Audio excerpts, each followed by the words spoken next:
اس کے جرم میں ان کو 1 سال 1 مہینہ قید ہونا پڑا تھا۔ سائمن کمیشن جو کہ 1927 میں آیا تھا، اس کی مخالفت انہوں نے کی، 5 مہینے تک گرفتار رہے۔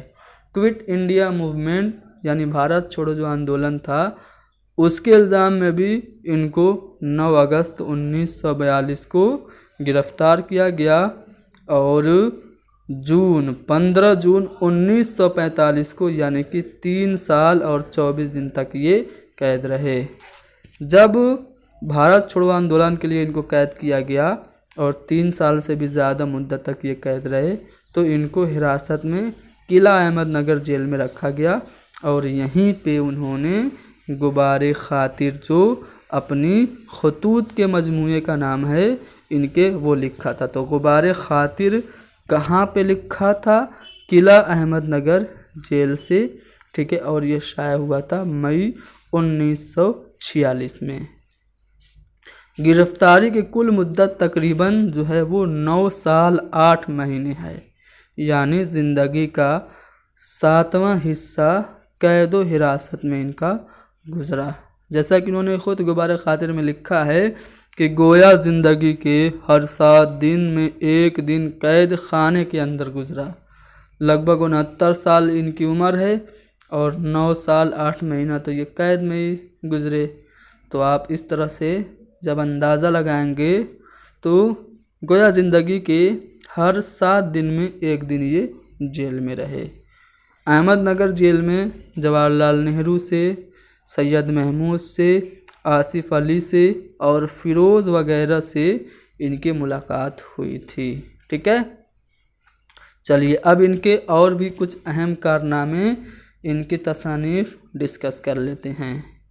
اعلان الحق سن 1903 میں لکھی ان کی پہلی کتاب قول فیصل، ٹھیک ہے، یہ ان کی تصنیف کا نام ہے۔ ایک بار کیا ہوا کہ ان پر بغاوت کا الزام لگا تو انہوں نے ایک تقریر کی اور ان پہ بغاوت کا الزام جو لگا تھا اس کو انہوں نے بڑے فخر کے ساتھ اس الزام کو، اس جرم کو قبول کیا کہ ہاں میں بھارت کی آزادی کے لیے انگریزوں کی مخالفت کر رہا ہوں۔ اس کا انہوں نے بڑی دلیری کے ساتھ اقرار کیا، اعتراف کیا، اور جو انہوں نے تقریر کی، تقریر میں غضب کے ماہر تھے۔ جو انہوں نے تقریر کی اسی کو قول فیصل کے نام سے کتابی شکل میں شائع کیا گیا تھا۔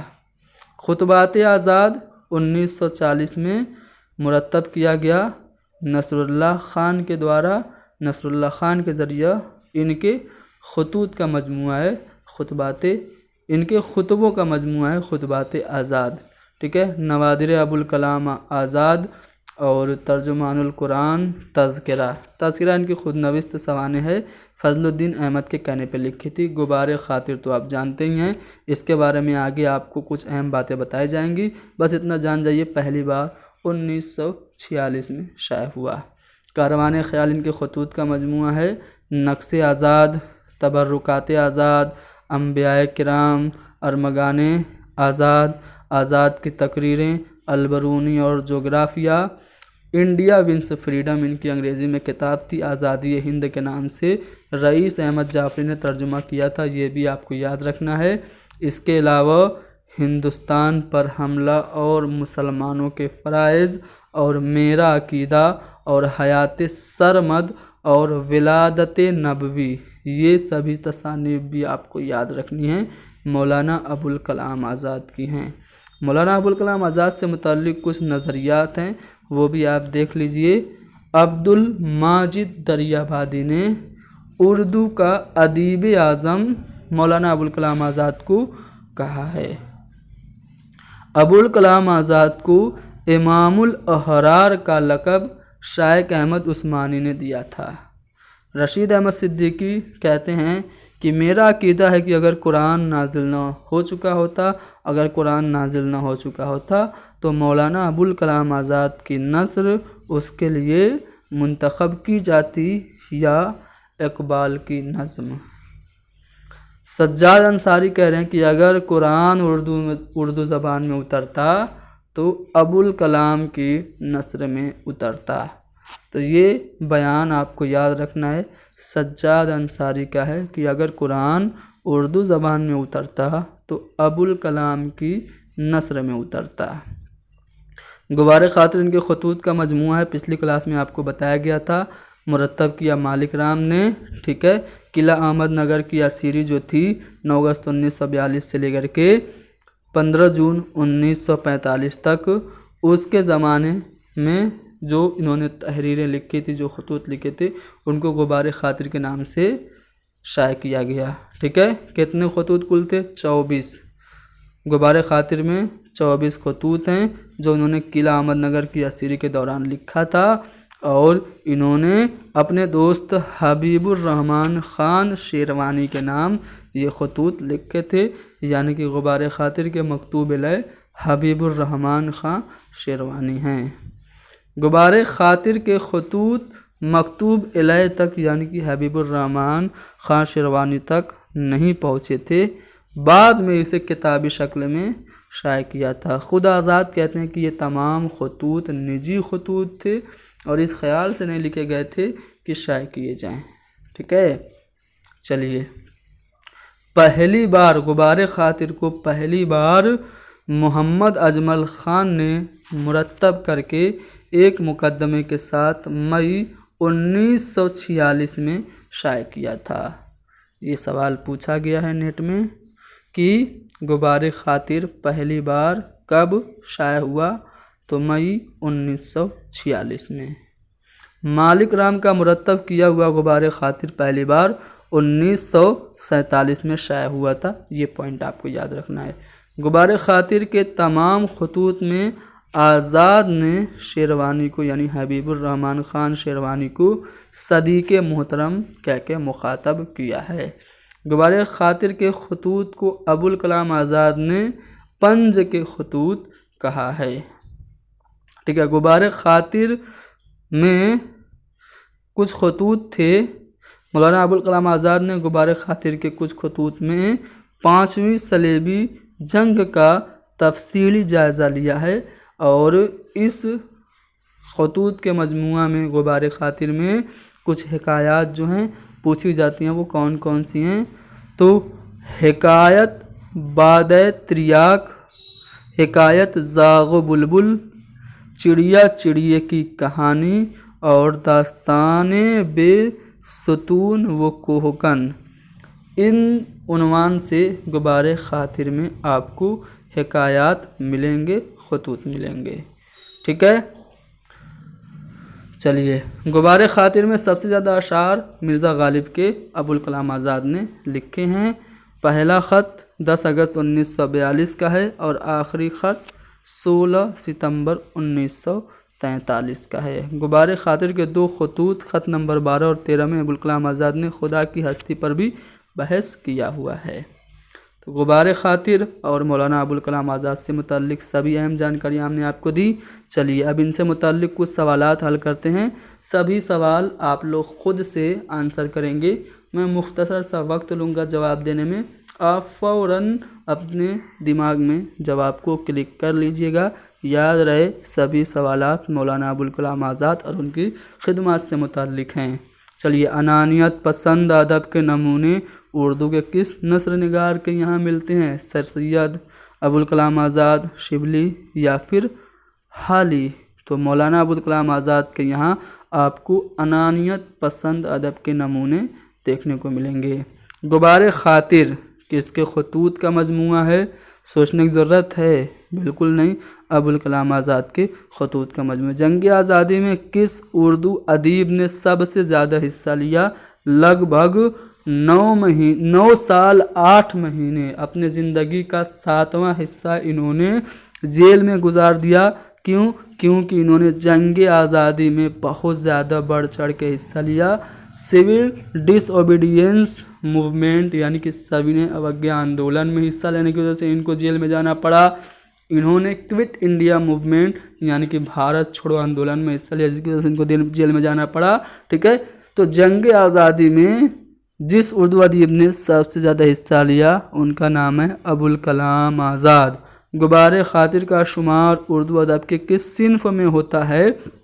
تو غبار خاطر یہ خطوط کے مجموعے یعنی کہ مکاتیب ہیں، اور غبار خاطر کا تعلق میں آپ کو بتا چکا ہوں خطوط کے مجموعے سے ہے۔ ابوالکلام آزاد کا جو اخبار تھا الہلال کہاں سے شائع ہوتا تھا؟ تو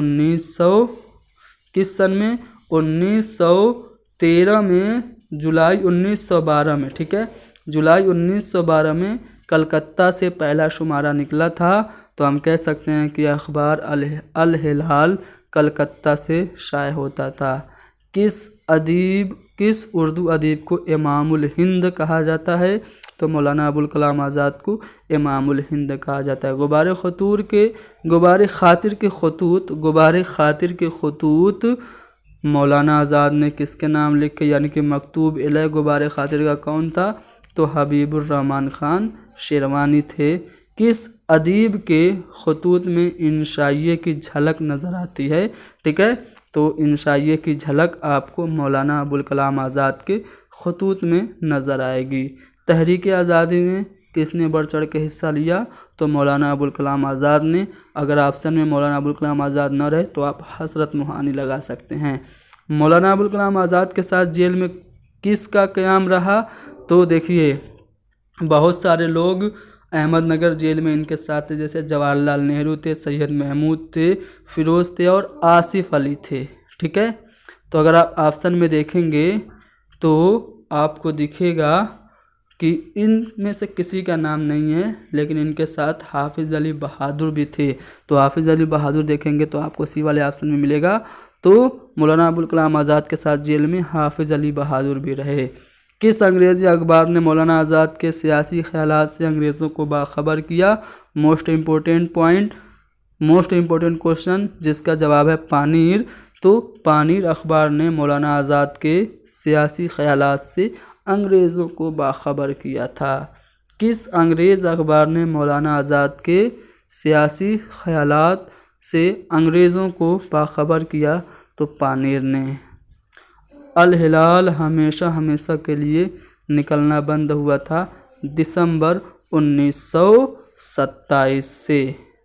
مولانا ابوالکلام آزاد میں ذیل میں سے کس کی انقلابی فکر سے زیادہ متاثر تھے؟ کن سے بہت زیادہ وہ متاثر تھے؟ تو جمال الدین افغانی سے، ٹھیک ہے، جمال الدین افغانی سے مولانا آزاد کافی زیادہ متحرک تھے، یا پھر آپ کہہ سکتے ہیں متاثر تھے، انسپائرڈ تھے، ٹھیک ہے۔ چلو، آثار ابوالکلام آزاد کے مصنف کا نام، آثار ابوالکلام کے مصنف کا نام، تو جیسا کہ نام سے پتہ چل رہا ہے تو اس میں آپ ابوالکلام آزاد فوراً جواب مت لگا دیجیے گا، ٹھیک ہے، کیونکہ آثار ابوالکلام اس کے جو مصنف ہیں ان کا نام ہے قاضی عبدالغفار۔ ابوالکلام آزاد نے تذکرہ، جو کہ ان کے خود نوشت تھا، تذکرہ کس کے اصرار پر لکھا؟ تو فضل الدین کی اصرار پر، ان کی ضد کرنے پہ انہوں نے اپنے خاندان کے حالات کا تذکرہ لکھا تھا، اور اس کا نام انہوں نے تذکرہ لکھا، یعنی کہ آپ کہہ سکتے ہیں کہ مولانا ابوالکلام آزاد کی خود نوشت جو ہے اس کا نام تذکرہ ہے۔ ان کا نام کیا تھا مولانا ابوالکلام آزاد کا؟ تو پیچھے بتایا جا چکا ہے، محی الدین احمد تھا۔ آثار ابوالکلام آزاد کے مصنف قاضی عبدالغفار ہیں، بتایا جا چکا ہے۔ کس مشہور ادیب و صحافی کی پیدائش مکہ معظمہ میں ہوئی؟